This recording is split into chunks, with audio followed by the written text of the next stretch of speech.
Hello, welcome to Local Edition.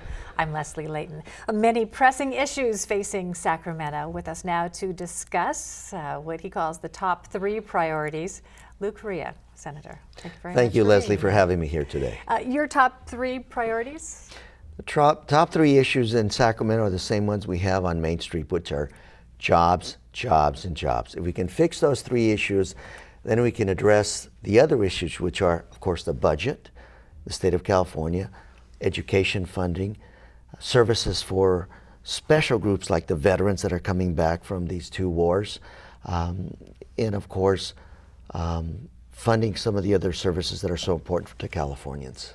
What can you do in Sacramento to create jobs? You know, that's a good question, because creating jobs is not just Sacramento. I believe it's an attitude of all of us here in the state of California. Think about it. California, we have more venture capital in California than any other state, any other country in the world. We come up with the best inventions we can come up with.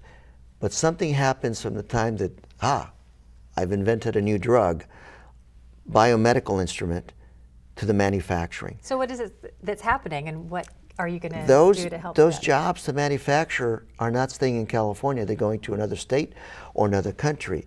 What I believe we can do at the state is less regulation. More importantly, we have to have an attitude of saying we want to keep those jobs in California. 20, 30 years ago, the Golden State, we had a lot of manufacturing jobs. They're disappearing, and with that, the middle class is also challenged. So what specifically is being done to change regulations to make it more attractive for businesses? Not only is it specific regulations to make sure, for example, that we streamline the permitting process. Why is it that for a manufacturing company, we can't tell them you can have your manufacturing company up and running in 1, 2, or 3 years? But if we tell them you have to go through the whole regulatory process, and by the way, you're not guaranteed to be up and running in 2 or 3 or 4 years. Those are the kind of things we need to change, not only at the Sacramento level, but also at the county and the city level. Taxes are an issue too for business people. They're also a main source of revenue in our state, and there's a big gap between the revenue coming in and the costs that we have to pay for all of our services. And the latest statistics show it's even worse than we thought, maybe a $5 billion increase in that gap. Well, as we started out saying, jobs, jobs, and jobs. As long as those good paying jobs continue to disappear, people can't pay their mortgage, people can't pay their taxes, we'll continue to have a deficit. As long as you have that deficit, we'll continue to have a challenge, as you said, of taxes. We have a major deficit again, but we've had it for the last 10 years. Remember Gray Davis tried to triple the car tax, he got fired. Arnold came in, passed a $15 billion bond, so we used a credit card to pay for the deficit, and we thought 5 years later we'd be out of it. That was 2009.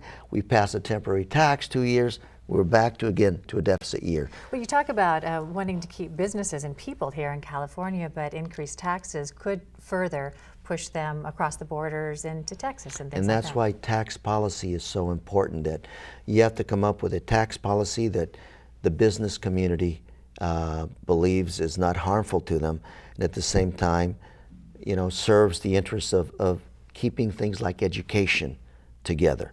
Because as I told my constituents, I want a good education system for us, but once the kids graduate from college, I want to make sure they stay in California to work. Okay, Senator Lou Correa, thank you very much for being here. Thank you. Today. And thank you for tuning in. Stay with us. More HLN right after this.